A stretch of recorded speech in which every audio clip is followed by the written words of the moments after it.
Hey guys, I'm Tom. So, the PlayStation meeting took place in New York, and Sony has announced their long awaited PlayStation 4 Pro, originally codenamed and PlayStation 4 Neo, and they've also unveiled the PlayStation Slim. So, let's run through some of that stuff and discuss it a little bit. So the PlayStation 4 Pro is a mid-generational update. It's going to be more powerful and it's going to allow 4K gaming. That's the big thing that Sony is. Uh, that's the thing that Sony is going for. So, like I said, it was originally named, codenamed Neo, but now the official name is. But we'll get to the PlayStation 4 Pro a little later. Right now, let's talk about the PlayStation 4 Slim. Basically, the PlayStation 4 Slim is, of course, as the name suggests, the slimmer version of the launch model. Basically, the launch model is now called the base model, and the PlayStation 4 Slim is a slimmer version of the base model. It features the exact specifications, and it's just smaller, and there are a few improvements made. So it's going to cost 299 USD. That's American dollars.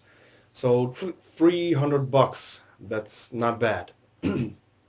It's going to support HDR, high dynamic range. We'll get to that a bit later. I'll explain what that is if some of you don't know. It's going to support HDR, high dynamic range, through a firmware update. Sony basically says that this console is more efficient and it's quieter than the launch models. Uh, it features an all matte finish, no more of those glossy surfaces and shit. It's 40% smaller than the launch model and the C-type chassis. Basically, there's no more. Don't, you remember that blue light the PlayStation 4 has, that light bar? Well, that's gone. No more light bar, and the PlayStation 4's legs, basically legs on which the console is sitting on the launch model and on the C-type chassis. Those legs are made of, if I remember correctly, those are made out of rubber mixed with some plastic and shit. But now those legs are made out of, classical iconic PlayStation symbols, X, square, triangle. So yeah, not bad. It's a cool touch. There is no optical out, so the only way you can get sound is through HDMI. So yeah, that's kind of a shitty thing. I know that some people have, expensive audio setups and they like, the option to have an optical cable, optical output, but yeah, no. So no more optical out. Sony also has a new hard disk drive supplier. Now the hard drive in the PlayStation 4 Slim is from Toshiba. Basically, it's the same speed, 5,400 RPM. There are some smaller Wi-Fi improvements, and basically there is a new redesigned controller. Uh, it features a small, light bar on the touchpad, and I've looked at some of the pictures. It looks cool. Not bad. So I haven't heard any word on the battery life. That's kind of the important thing, and what most people want. Yes, we are getting a new redesigned controller. Basically, it looks the same, just different colors, and yeah, the addition of a small light bar on the touchpad. But right now, currently, there's no information on the battery. Will there be any battery improvements? Because the PlayStation 4 launch model and both the C-type chassis have a 1000 milliamp hours battery. And to be honest, the battery is, well, everyone knows that the PlayStation 4 controller Controller's battery is shitty. It lasts 3.5 hours worth of gaming you can get out of it. So yeah, right now no word will on the improvements on the battery. Hopefully they'll do it, but who knows? We'll see. And yeah, that about does it for the PlayStation 4 Slim. Now let's talk a little bit about the PlayStation 4 Pro. Basically, the PlayStation 4 Pro, like I said, it's a mid-generational update. It's a more powerful console. It was codenamed Neo, and now it's called. Sony confirmed that it's called the PlayStation 4 Pro. It's going to feature 4K support for gaming, and it's also going to have an HDR high dynamic range output. Sony said that they've doubled the performance and they've upped the clock speed of the graphics card. Basically, the let's put a little comparison. If I have the time, I'll even put a chart in the video. And yeah, basically the base model has a CPU. It consists of 8 Jaguar cores, which are clocked at 1.66 gigahertz.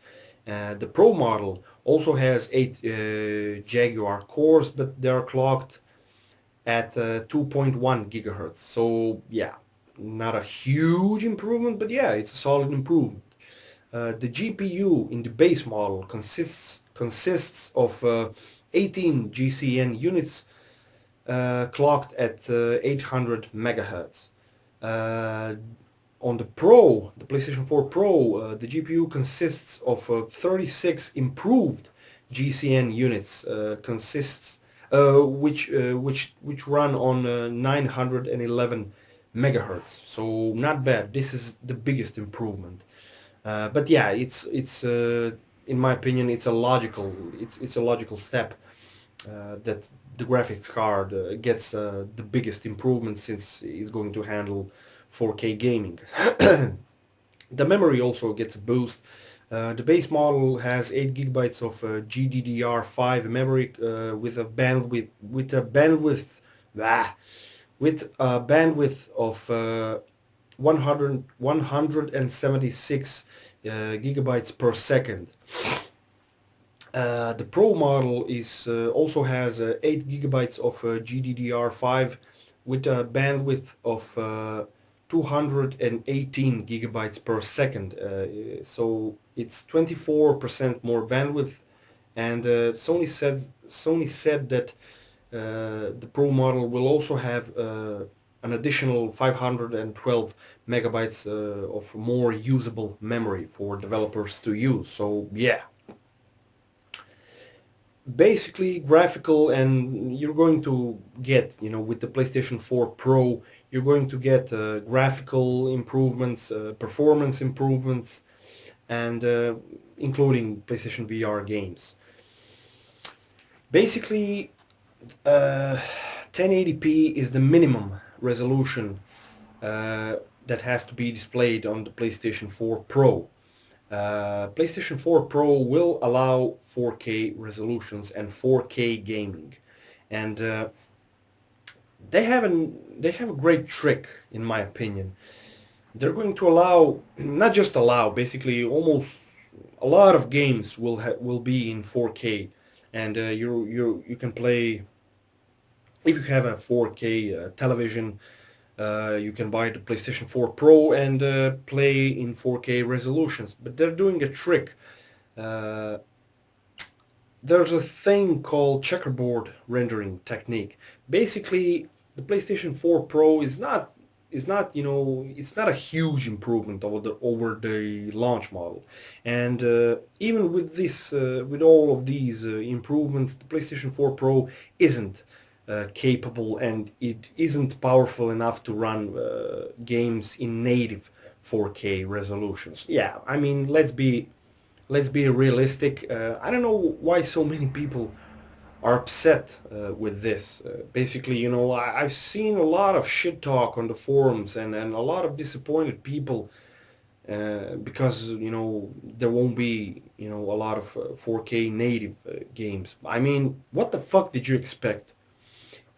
This is a console that costs, $400.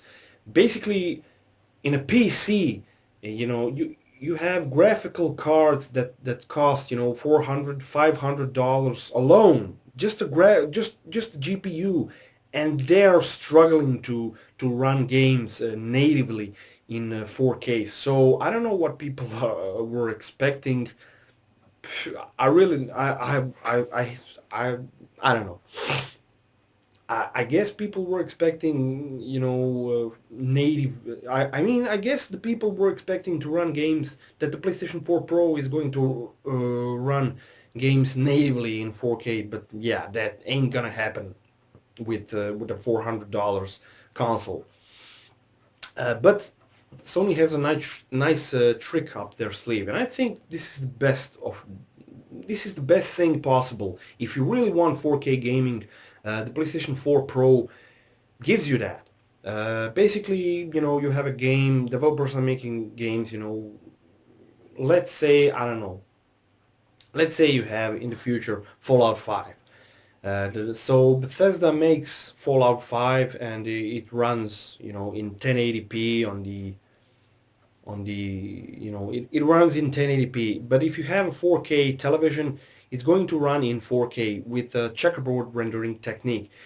Basically, checkerboard rendering technique is basically upscaling. So the PlayStation 4 Pro upscales that 1080p into 4K, and with little to none taxation to the overall performance and shit.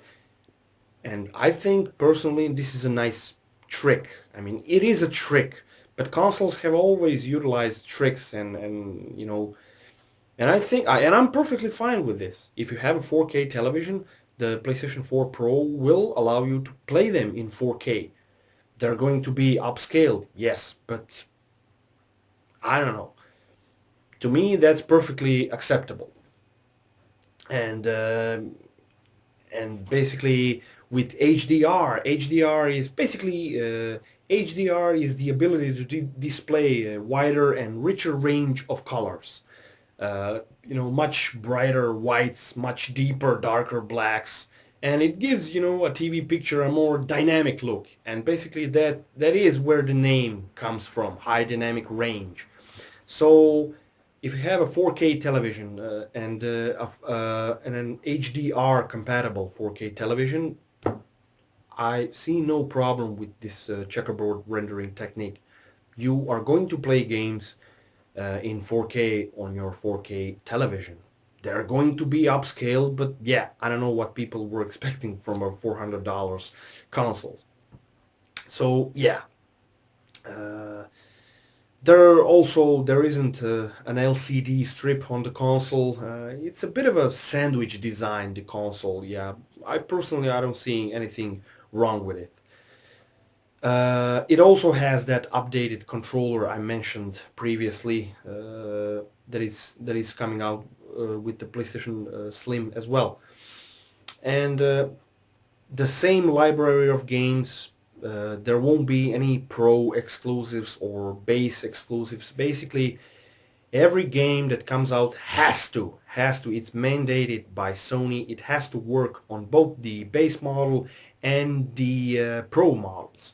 So yeah, so probably you're gonna get on the Slim and on the launch models. You're probably gonna get games, with a little, uh, worse graphics, and you're going to get improvements in graphical fidelity and performance on the Pro model, and of course the ability to play in 4K resolutions. So yeah, the biggest thing, which I really don't understand, is no UHD Blu-ray support for 4K movies on disc. Sony says that this is due to popularity in streaming video. Yeah, that's according to Sony, but I don't understand why the Scorpio is rumored to have UHD support, and basically the Xbox One S That's the slimmer version of the original launch model Xbox One. Has UHD support for discs, and I don't understand this. Sony basically, alongside with a few other companies, I think it's Sony, Toshiba, and maybe a few other, I don't know. Basically, Sony owns, of course, alongside with some other companies, like I said, basically Sony owns the Blu-ray patent. Why the fuck didn't you include that in the Pro model at least? So you ain't gonna get UHD Blu-ray support for neither the Slim model, neither the launch model, and neither the Pro model. And to me, this just really doesn't make sense because Xbox Scorpio is going to have this, and the Xbox One S already has this. And why Sony doesn't have this, and basically they own the fucking patent, is just, I don't fucking understand. But yeah, they're saying that this is due to popularity in video streaming. But yeah, a lot of people, want to watch that. And historically, when we look at historically, the PlayStation 1 was innovative because of, it featured CD technology. Uh, I'm not saying the PlayStation 1 was a bad console. No, it was also successful because it had, great games, because it was a great system, but it also was, because it featured CD technology. PlayStation 2, DVD technology, also very successful. Not just because of a huge library of games, not just because of great games and because it was a great console, but also a portion of that success was due to that the PlayStation 2 was, the cheapest available DVD player at that time. PlayStation 3 also had Blu-ray support, and of course the PlayStation 4 also has Blu-ray support, but no UHD Blu-ray support for discs. And yeah, I don't understand why, but yeah, fuck it. I don't know. To me personally, this doesn't matter all that much. I don't watch movies on discs, but I understand that there are people who do. So yeah, it's sucks. So yeah, the PlayStation 4 Pro is coming out on November 2016. It's going to cost $400, $399, but yeah, $400. So yeah, and a lot of people are saying that Sony is going to lose, is going to start to lose its advantage because of the announced Scorpio, Xbox Scorpio. Basically, Xbox Scorpio is an improved mid-generational update for the original Xbox One. So Scorpio is rumored to be, stronger than the PlayStation 4 Pro. Scorpio is rumored to have 12 gigabytes of RAM with 320 gigabytes of bandwidth, and it's also rumored that the Scorpio will have 60 GCN units. So yeah, a lot of people are saying that this is, that Sony is, fucked. But yeah, I think that those people don't know what the hell they're talking. If you're seriously expecting that the Scorpio will run 4K games natively, nah, no. I really, really, really doubt that. And yeah, I really doubt that. Personally, I don't see the point in these mid-generational updates, but fuck it.